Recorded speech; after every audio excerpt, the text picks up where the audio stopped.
EverQuest II's 13th expansion, Cunark Ascending, included a tradeskill signature quest line.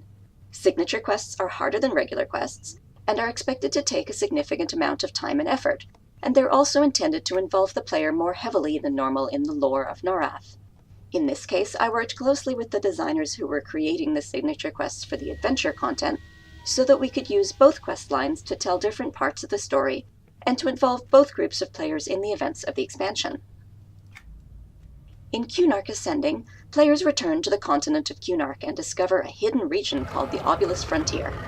Adventure classes will work towards an upgrade to their epic weapons, and tradeskill classes will receive an upgrade to their epic cloaks as well as other desirable rewards. In addition, although the tradeskill players don't need epic weapons, we wanted them to be an important part of the story that allows these weapons to be created. This dungeon is the second of 3 dungeon instances required for the tradeskill questline to be completed. At the start of the expansion, both adventure and tradeskill class players are trying to find a way to prevent the villain of this expansion from acquiring the power to become a god. Adventure classes are working to increase their own skill and strength enough to defeat her, and tradeskill players are trying to find a way to imbue the adventurer's weapons with enough power to kill her. Earlier in the questline, tradeskill players have researched one of 3 books depending on their class. Each of the 3 books contains a story, and reveals a recipe for an essential item that will help them find and speak to the ancient undead weaponsmith Dalnir within his own crypt. Players need to work together with other tradeskill classes who research different books in order to acquire all 3 items, at which point they must enter a quest version of the Crypt of Dalnir to talk to the weaponsmith and learn of a way to empower the adventurer's weapon. The Crypt of Dalnir exists as a regular adventuring group dungeon for max level players already, but in EQ2, tradeskill class is independent of adventure level, so tradeskill players might be any adventure level from 1 to 100. So for the quest, I created a new solo version of the dungeon that required stealth and skill rather than combat.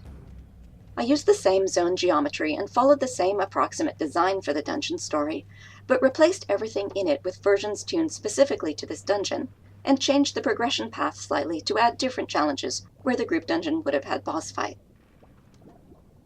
Since the dungeon should be possible to complete at any adventure level, I created new versions of the creatures inside it, and set them to maximum level and raid level difficulty. This was both to ensure that even a tradeskill player who was also a max level adventurer would not be able to shortcut through just by killing everything, and also to add the feeling of danger and excitement, since a single error would be instantly fatal. There are 3 main challenges the player will face. First, there are Sarnak ghosts throughout the crypt. The player needs to bring an incense dispenser, which is one of the items created from the book research. This allows the player to drop chests of burning incense, which disperse any ghosts who come within range. The area of effect of the incense is only barely larger than the aggro radius of the ghosts, but it drops slightly in front of the player and lasts for several seconds.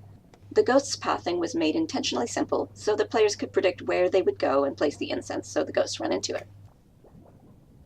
The second challenge is the undead Ixar.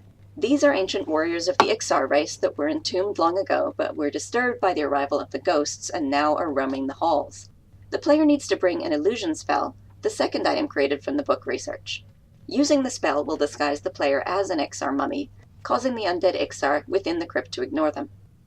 There are Ixar mummies set up to path through the entry halls, and there are also Ixar skeletons lying in the crypt walls that will wake up if the player gets close enough. Without the illusion, these will both immediately kill the player. Using the incense to dissipate the Sarnak ghosts and the illusion to fool the undead Ixar, the player needs to find a key hidden in a vase behind a secret wall in one of 2 alcoves in the crypt. The player breaks the secret wall and then the vase and obtains the key, which unlocks the door, allowing them to proceed deeper into the crypt.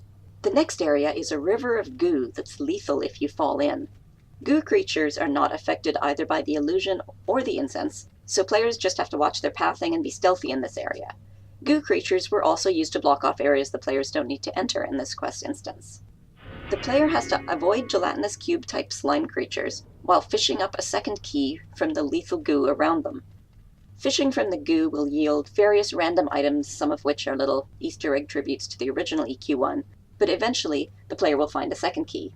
This key unlocks the next set of doors, leading to the chamber outside the weaponsmith's forges. The third challenge the player faces is unlocking the doors to the forge. The third item that players researched from the books before entering is how to make a replica of the Overseer's sword and shield. A statue of the Overseer stands before the locked door, and 2 pedestals are on either side. The player needs to place replicas of the sword and the shield on the pedestals in order to unlock the final door to the forge. Once inside the forge area, the player finds the undead weaponsmith Dalnir hard at work, where he's been enslaved by the Cly, who is the Sarnak who commands the ghosts. The player pretends to be on an errand from the Cly and gets the information they need from Dalnir, and then finds the required items in the adjoining rooms, and uses the great forges in the main dungeon to create the runes, which will be needed in the final step of the quest. Once the crafting's complete, this instance is also complete, and the player returns to the quest giver in the Obelisk Frontier to progress to the next step of the quest. This dungeon required a small amount of Lewis script. Locked doors required listeners to check whether the key had been obtained by the player. The incense activated a script call on the ghosts to cause them to turn non-aggro, stop pathing, and then dissipate. Some hint text was also added into trigger volumes to call the player's attention to the secret walls and to the fishable goo, and to signal when the final forge door was unlocked. And all of the creatures had some additional buffs and script added to make them extra scary and impossible to solo. However, as this was a non-combat dungeon with no boss fights, the script requirements were fairly minimal.